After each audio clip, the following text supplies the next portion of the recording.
AITA for refusing to give my apartment to my brother so his fiancée will think our family has class?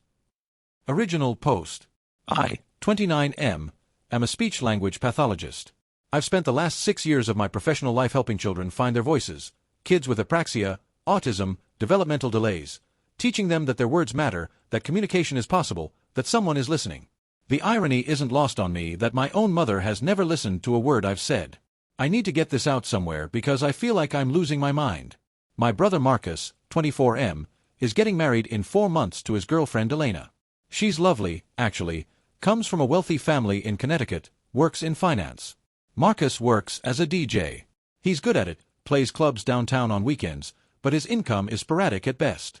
3 days ago, my mother called me with what she framed as wonderful news for the family. She wants me to swap apartments with Marcus. Let me explain. I own a 2-bedroom apartment in a nice neighborhood. I bought it 5 years ago when the market was down, worked double shifts, saved obsessively, did everything right. It has exposed brick, tall windows, a small balcony. It's mine. I worked for it. Marcus rents a studio apartment above a laundromat. The ceiling leaks. There's a permanent smell of fabric softener and mildew. My mother's reasoning? Elena's family is coming to visit before the wedding. They need to see that Marcus has a real home, that our family has class. You can stay in his studio temporarily. You don't need the space anyway, you're single. Once the wedding is over and they're settled, you can figure something out. When I said no, when I said absolutely not, she sighed the way she always sighs when I disappoint her. That particular exhale that says, "Why do you always make things so difficult?" And then she said it. The thing she said in various forms my entire life. I don't know why you can't just do this one thing for your brother. You've always been harder to love than him, Nathan. You know that. Marcus is effortlessly charming. He lights up a room. You require effort. The least you can do is help him now. Harder to love. I've heard variations of this since I was 7 years old. When Marcus was born, I remember my grandmother telling my mother how easy he was. "What a happy baby, not like you were," she'd say to me. And my mother would nod. Yes, Nathan was difficult. Nathan needed so much. Marcus just smiles. I was a quiet child who liked books and had sensory sensitivities. I didn't like loud parties. I asked too many questions. I required explanations for things. Apparently, this made me hard to love. So I became a speech pathologist. I dedicated my career to children who struggle to communicate, because I know what it feels like to have words that no one wants to hear. I know what it's like to try so hard to connect and be told that the problem is you, that you're just harder. And now my mother wants me to give away my home because Marcus needs to impress his in-laws. When I asked what happens after the wedding, she said Marcus and Elena would probably want to keep the apartment since they're starting a family, and I should be reasonable about the transition. The transition of my home that I own. I've been sitting in this apartment for 3 days feeling like the walls are closing in. Every room I look at, I think about packing. Not because I'm going to, I'm not, but because some part of my brain is already preparing to capitulate. That's what a lifetime of being told you're harder to love does to you. It makes surrender feel inevitable. I called Marcus to talk to him directly. He didn't seem to understand why I was upset. Mom's just trying to help, Nate. Elena's parents are kind of intense about this stuff. I figured you'd want to help out. You always have that extra room anyway. What do you even use it for? It's my office. Where I do paperwork. Where I decompress. Where I live. It's just temporary, he said. Don't be so dramatic about everything. This is why Mom says. He stopped himself, but I knew what he was going to say. This is why Mom says I'm hard to love. I hung up. I haven't answered their calls since. Am I crazy? Am I being unreasonable? Part of me genuinely doesn't know anymore. A lifetime of being told your feelings are excessive, your needs are burdensome, your very existence requires more patience than you're worth, it makes you doubt everything. I help children find their voices every single day. I tell them their words matter. I tell them they deserve to be heard. Why can't I believe that for myself? Edit. I can't respond to all the comments, but I'm reading them. I didn't expect this response. I've never told anyone the harder to love thing before. Seeing it written out, seeing your reactions. I don't know. Something is shifting. Thank you. Update 1. My supervisor noticed something was wrong. It's been 2 weeks since my original post. I want to thank everyone who commented. I read every single response, even the ones that made me cry at 2 a.m. A few days after I posted, I was at work doing a session with one of my kids, a 6-year-old named Benji who's been working on producing the R sound. We were practicing words, and I asked him to say, hard. He said it perfectly, clear and strong. And I just broke. I kept it together for the session, but afterward, my supervisor Dr. Patricia Chen found me in the supply closet trying to breathe through what I now recognize was a panic attack. Dr. Chen has been my supervisor for 4 years. She's in her late 50s, has worked in pediatric speech pathology for decades, and has this ability to look at you like she sees everything you're not saying. That day, she didn't ask what was wrong. She just sat down next to me on an upturned box of tongue depressors and waited. I don't know why I told her everything. Maybe because she was willing to wait. Maybe because I'd spent 2 weeks carrying it alone. But I told her about the apartment, about Marcus, about harder to love. About my whole life. When I finished, she was quiet for a long moment. Then she said something that rewired my brain. Nathan, in my 30 years of practice, do you know what I've observed about children who are labeled difficult? They're usually the ones who need the most, not because they're broken, but because they're perceptive. They sense when things are wrong. They ask questions because they're trying to understand a world that doesn't make sense to them. They're not hard to love. They're just asking to be loved honestly. She paused. And when adults call a child hard to love, that tells you everything about the adult and nothing about the child. I couldn't speak. You work with children who've been told their whole lives that communication is too hard for them, she continued. You teach them to believe in their own voice. But someone taught you to believe your voice didn't matter. That's not a personality flaw, Nathan. That's trauma. She gave me the name of a colleague, a therapist who specializes in family systems and what she called childhood emotional neglect. She said she'd noticed things over the years, small things, the way I apologize for having opinions, the way I minimize my own needs, the way I seem surprised when people value my input. I should have said something sooner, she said. I'm saying it now. I made an appointment with a therapist for next week. In the meantime, I've been doing a lot of reading. About golden children and scapegoats. About narcissistic family dynamics. About what it means to be the child who was assigned the role of difficult so that another child could be easy.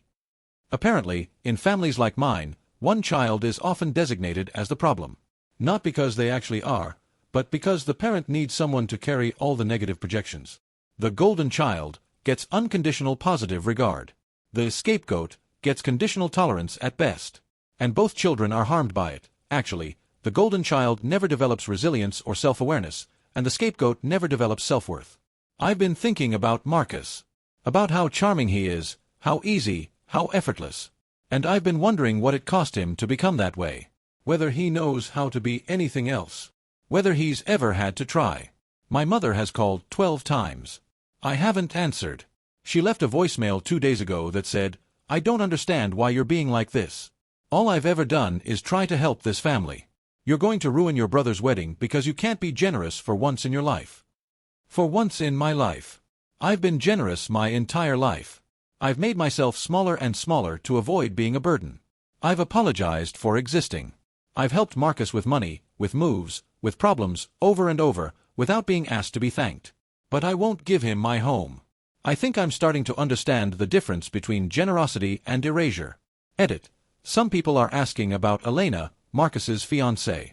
Honestly, I've only met her a handful of times.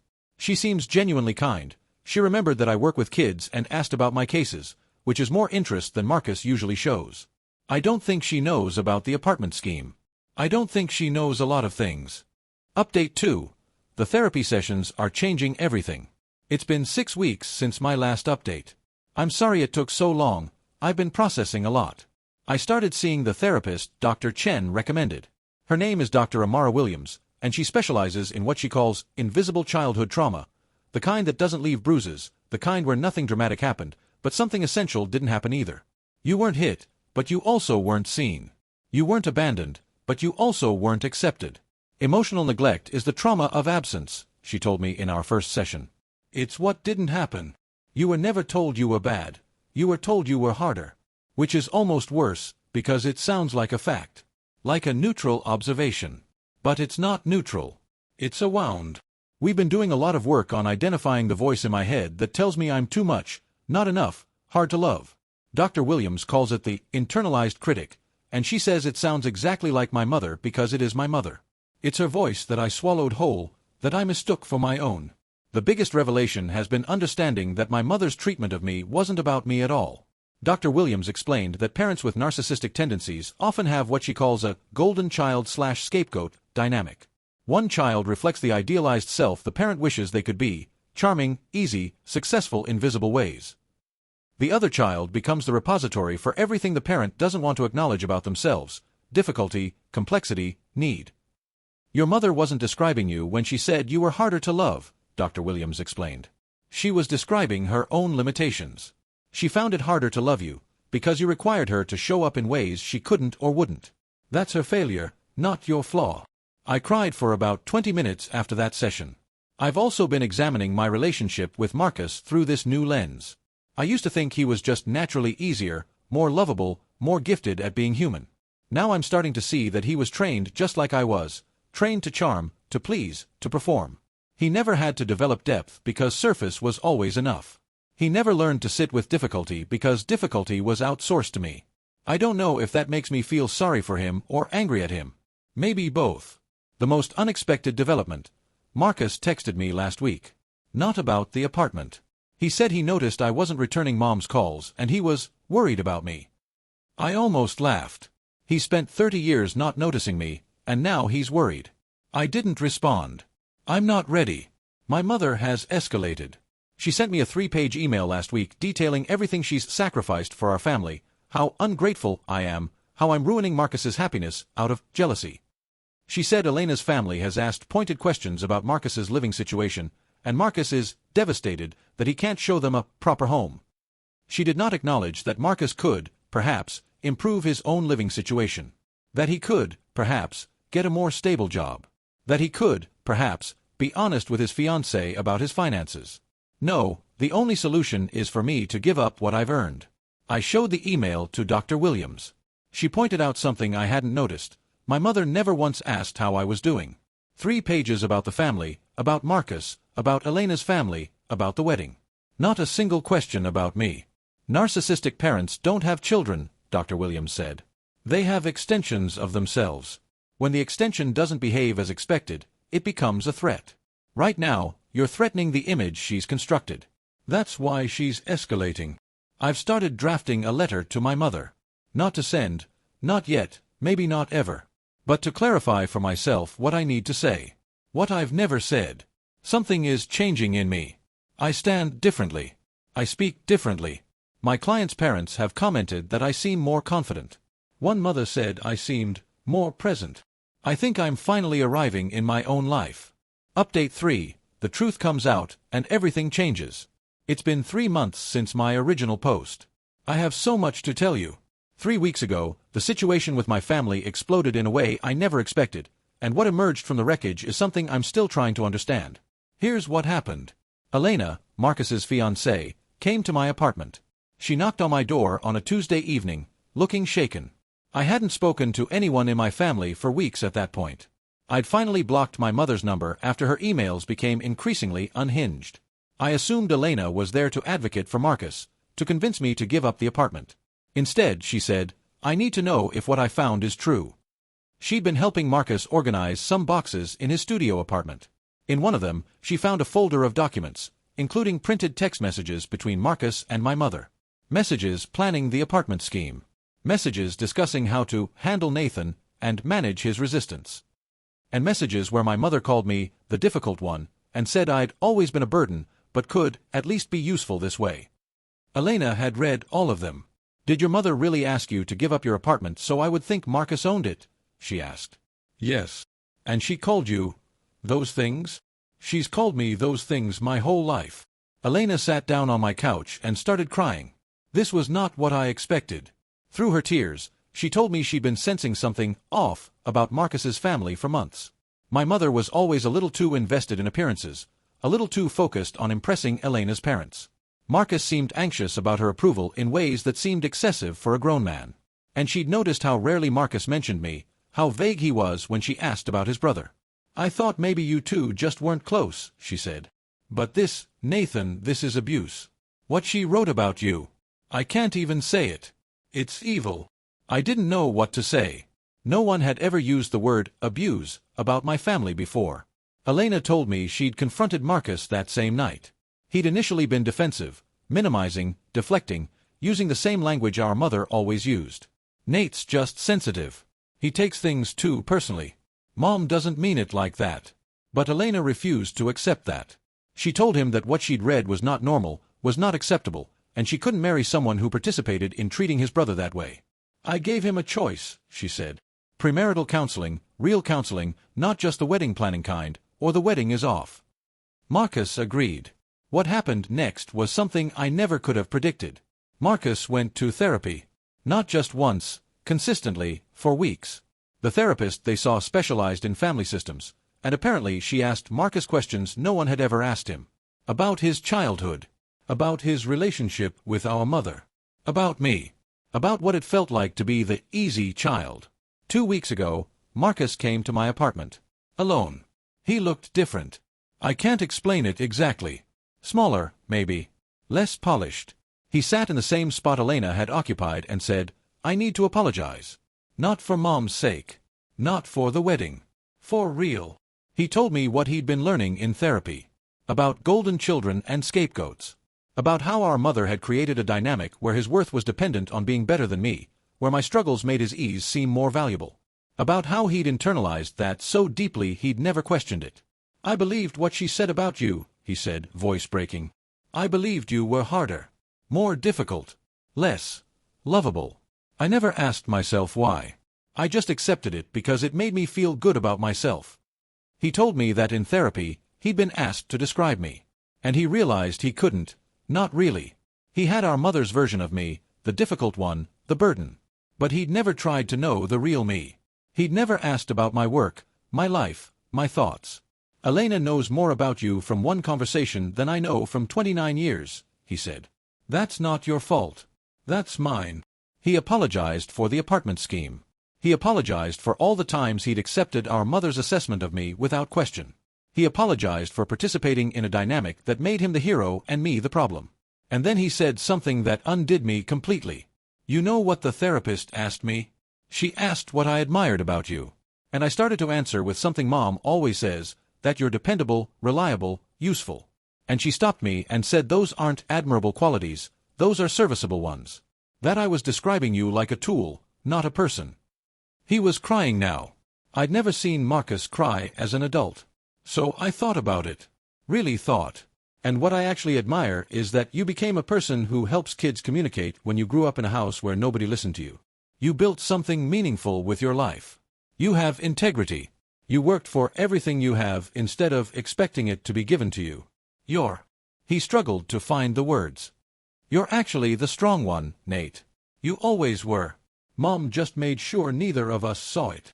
I couldn't speak. We talked for 4 hours that night. I told him about my therapy, about what I'd been learning about our family dynamics, about the term scapegoat, and what it had meant to carry that role.